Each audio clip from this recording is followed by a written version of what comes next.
I like that we're bonding over magic. I'd rather bond over a plate of brownies, I said. Even so, I sat back to admire our handiwork.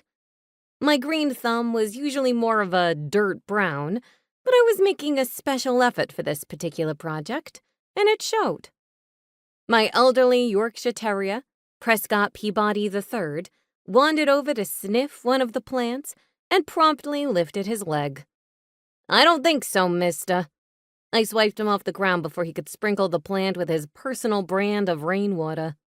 I set him down on a patch of grass away from the current project.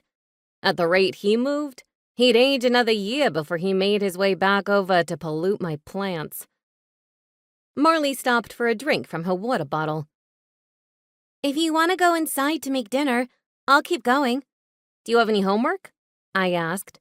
Finished. I should have expected that answer. Marley didn't need anyone to remind her. Finishing homework at record speed was as natural as breathing to her. How's that charms class going?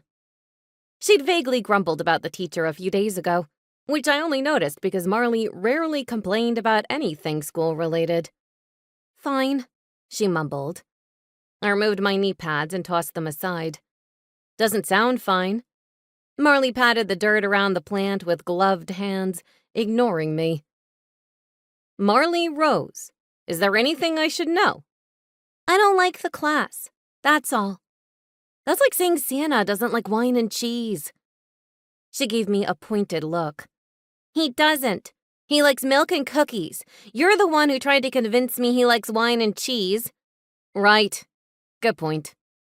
I regarded her closely. The slope of her nose, the sprinkling of freckles on her pale skin. Most importantly, the pulsing muscle in her cheek, the telltale sign that my child was trying to hide her suffering. Sweetheart, if there's an issue, I want to know about it. Keeping it to yourself will only make it seem worse. Marley chewed her lip. I can handle it on my own. There's a difference between handle and endure. From the look on your face, I'd say you're enduring. She removed her gloves and clutched them in her lap. I'm having trouble with a couple witches in the class. I peered at her, my tension rising. What kind of trouble?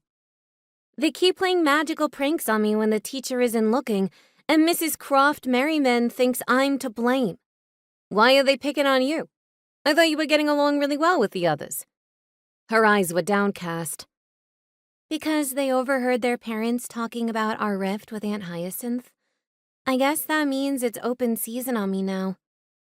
My mouth dropped open. You can't be serious. How on earth do they know what happened?